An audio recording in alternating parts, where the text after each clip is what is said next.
কোভালাম থেকে কন্যাকুমারীর দূরত্ব হল ৭৪ কিলোমিটার। তাই কন্যাকুমারী যাবার পথে আমরা প্রথম যে স্থানে দাঁড়ালাম সেটা হলো শ্রীকৃষ্ণস্বামী মন্দির।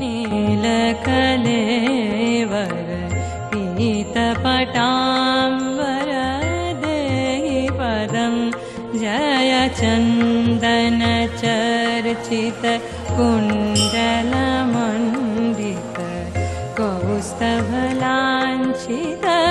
देहि पदं जय पंकज लोचन भ्रूरु सुशोभन पाप विमोचन देहि पदं जय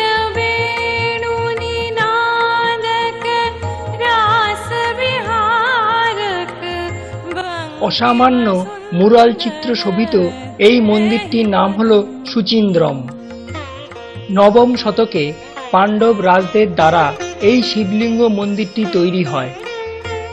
দীর্ঘ ৮ বছর পর ১৭ শতকে থিরুমলাই নায়কের হাতে এর ব্যাপকতা বৃদ্ধি পায়। কথিত আছে শাপগ্রস্ত ইন্দ্র দেবাদিদেব শিবের তপস্যা করেন। শিব সূচি শুদ্ধ করেন ইন্দ্রের, অর্থাৎ সূচি ইন্দ্রম, সেই থেকে নাম হয় সুচিন্দ্রম। অতীতে এর নাম ছিল জ্ঞানারণ্য। একখণ্ড পাথর কেটে ৭টি মিউজিক্যাল পিলার রয়েছে এই দ্রাবিড়ীয় স্থাপত্য গড়া মন্দিরে। আঘাতে সারেগামার সুর বাজে। মন্দিরের অলিন্দটিও খুব সুন্দর। ১৮ ফুট উঁচু হনুমান মূর্তিটি অনবদ্য।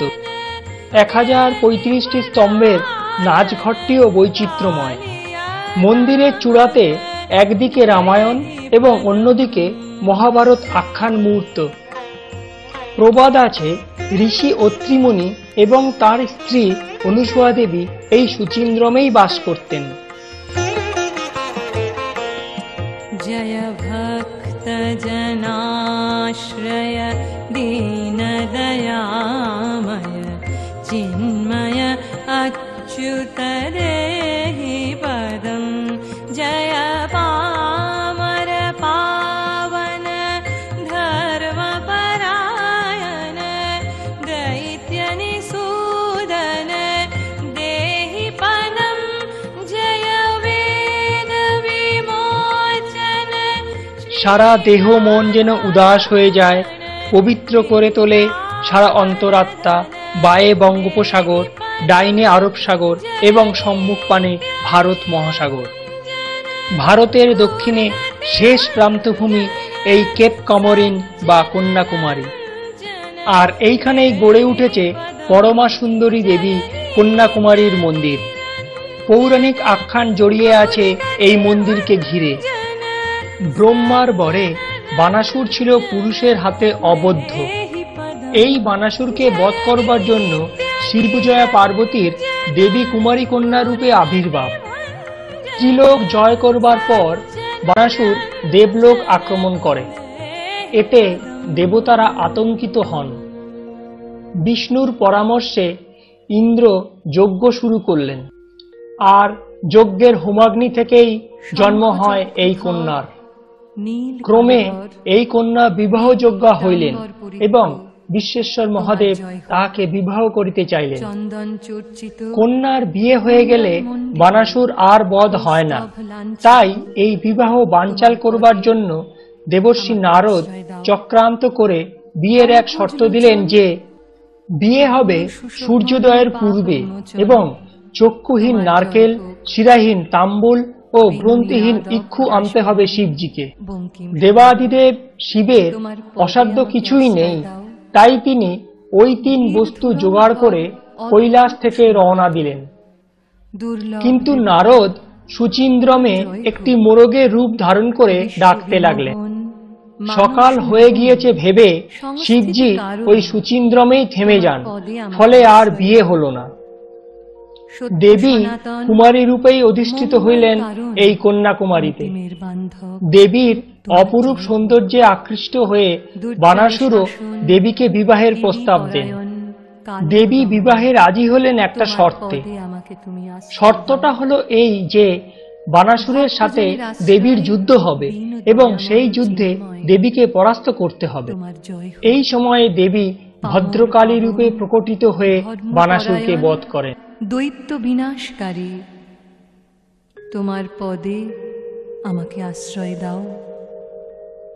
বেদ বিমোচন, শ্রী রাধা রমন, বৃন্দাবনের ধন, তোমার জয় হোক। নিত্য এখানকার নবতম সৃষ্টি হল সমুদ্রগর্ভে অবস্থিত 133 ফুট উঁচু তামিল কবি থিরুভাল্লুভারের মূর্তি। দেখতে দেখতে আমরা বহু আকাঙ্ক্ষিত বিবেকানন্দ রকে এসে পৌঁছালাম।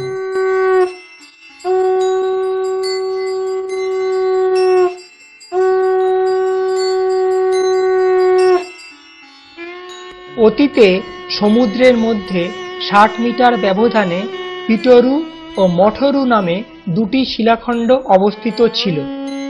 জনশ্রুতি, দেবী কন্যাকুমারী এখানে এক পায়ে দাঁড়িয়ে শিবের তপস্যা করেছিলেন। দেবীর চরণচিহ্ন এখনো এখানে বর্তমান। দেবীর এই চরণচিহ্ন স্থানে সিদ্ধিলাভের উদ্দেশ্যে 1892 খ্রিস্টাব্দের 25শে ডিসেম্বর স্বামী বিবেকানন্দ সমুদ্রের মধ্যে 50 মিটার সাঁতার কেটে 55 ফুট উঁচু দক্ষিণ দিকের শিলাখণ্ডে আসেন। এখানে তিনি 3 দিন উপবাস থেকে 27শে ডিসেম্বর পর্যন্ত যোগ সাধনা করেন। পরবর্তীকালে এই শিলার নাম হয় বিবেকানন্দ শিলা বা বিবেকানন্দ রক। 1964 সালে স্বামী বিবেকানন্দের জন্ম শতবার্ষিকীতে একনাথজি রানাডে এখানে চোল, পাণ্ডব, পল্লব ও আর্য স্থাপত্যকলার নিপুণ সংমিশ্রণে তৈরি করেন বিবেকানন্দ শিলার এই মন্দির। এই মন্দিরের নির্মাণ কার্য শেষ হয় 1970 সালের সেপ্টেম্বর মাসে। এই মন্দিরের ভিতর ভাস্কর এল সোনাভান্ডেকারের হাতে তৈরি 8 ফুট উঁচু স্বামীজির ব্রোঞ্জ মূর্তি আছে। নিচুতে আছে ওঙ্কার সমন্বিত মেডিটেশন হল। এছাড়া এই মন্দিরে আছে ঠাকুর শ্রী শ্রী রামকৃষ্ণদেব ও মাতা সারদা দেবীর মূর্তি।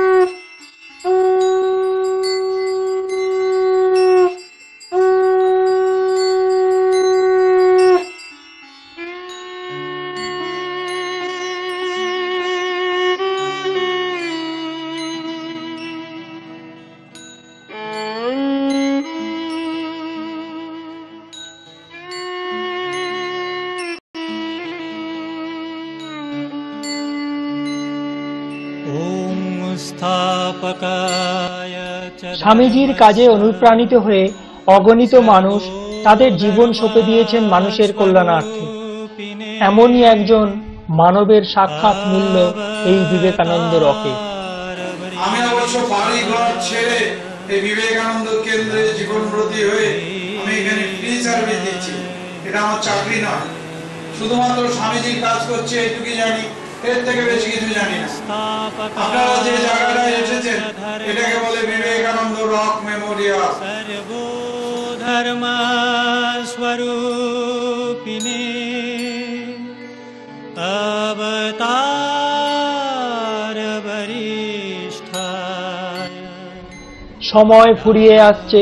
কন্যাকুমারীকে বিদায় জানিয়ে আমরা চলে এলাম ত্রিবেন্দ্রম এয়ারপোর্টে। ওম স্থাপকায় চ ধর্মস্য সর্বধর্ম স্বরূপিণে